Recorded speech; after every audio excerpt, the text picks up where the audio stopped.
Assalamualaikum warahmatullahi wabarakatuh. Saya Ria Anggraini dengan NIM D105120100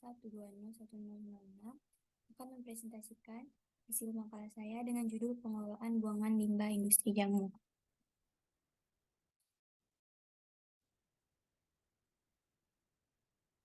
Limbah merupakan sisa atau buangan dari suatu kegiatan dan proses produksi yang sudah tidak terpakai lagi. Limbah tidak memiliki nilai ekonomi dan daya guna, melainkan akan membahayakan jika mencemari lingkungan. Perkembangan industri di Indonesia mengalami peningkatan, baik dari munculnya industri-industri baru maupun perluasan produksi dan industri yang ada. Industri jamu merupakan salah satu industri yang menghasilkan limbah padat dan cair. Karena itu, pengolahan untuk membuang limbah harus sesuai dengan baku mutu peraturan pemerintah yang berlaku. Adapun proses produksi industri jamu, yaitu dimulai dari bahan, kemudian yang diproses dan menghasilkan limbah. Rempah-rempah, kemudian disortir dan menghasilkan akar, kotoran, dan sisa sortir. Kemudian hasil dari sortir akan dilakukan pencucian oleh air sehingga menghasilkan air cucian remah-remah. Kemudian hasil dari pencucian rempah-rempah yang dicuci akan bersih dan dilakukan penggilingan yang kemudian menghasilkan remah-remah, kotoran, dan lain-lain. Setelah dari proses penggilingan akan dilakukan proses ekstraksi. Kemudian dari proses ekstraksi akan dihasilkan ampas-ampas. Hasil dari ekstraksi kemudian dilakukan proses evaporasi dan produk yang dihasilkan akan jadi. Industri jamu. Limbah industri jamu mengandung bahan organik dan berbahaya seperti fenol dan turunannya yang berasal dari bahan baku tanaman obat yang digunakan. Industri jamu menghasilkan limbah padat dan limbah cair. Adapun pengelolaan limbah padat industri jamu, limbah padat itu dihasilkan dari proses pengupasan, penggilingan, dan proses ekstraksi.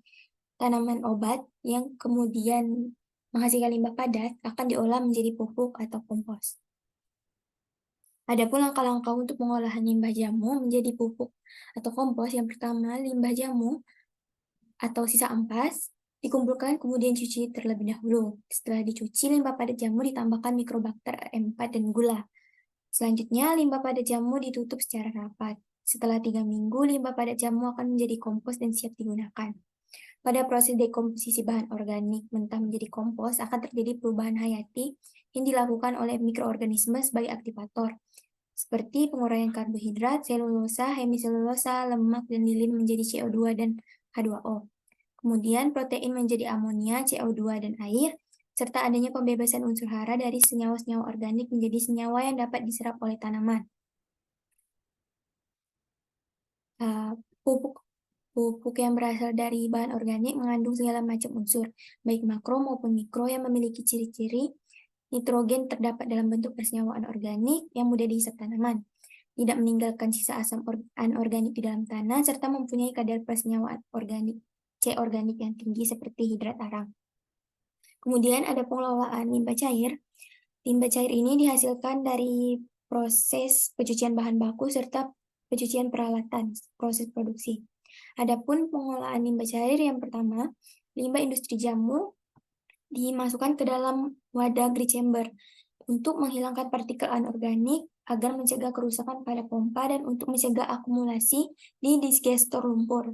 Kemudian setelah dari gray chamber akan masuk ke bak ekualisasi yang dilakukan untuk meminimumkan dan mengendalikan fluktuasi aliran limbah cair, baik secara kuantitas maupun kualitas yang berbeda, dan menghomogenkan konsentrasi limbah cair. Kemudian setelah dari bak ekualisasi, masuk ke bak anaerob, yang di sana terjadi pengolahan secara biologi dengan jenis pengolahan anaerobik dengan bantuan mikroorganisme. Setelah dari bak anaerob, masuk ke bak aerob, yang juga terjadi penguraian yang dilakukan oleh bakteri aerob yang sebelumnya juga proses penguraian polutan organik.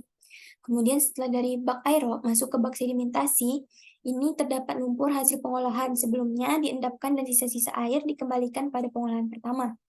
Setelah itu ada bak filtrasi yang digunakan sebagai penyaringan untuk memisahkan partikel-partikel yang masih ikut terbawa dari pengolahan sebelumnya. Adapun kesimpulan yang dapat diberikan, yang pertama, limbah industri jamu terdiri dari limbah padat dan limbah cair. Limbah padat berasal dari proses penguapasan, penggilingan, dan ekstraksi. Yang kedua, Karakteristik limbah cair industri jamu adalah parameter COD, BOD, dan TSS. Yang ketiga, pengelolaan limbah padat industri jamu yaitu diolah menjadi pupuk organik atau kompos. Serta yang keempat, limbah cair industri jamu diolah menggunakan grid chamber, bak ekualisasi, bak anaerob, bak aerob, bak sedimentasi, dan bak filtrasi.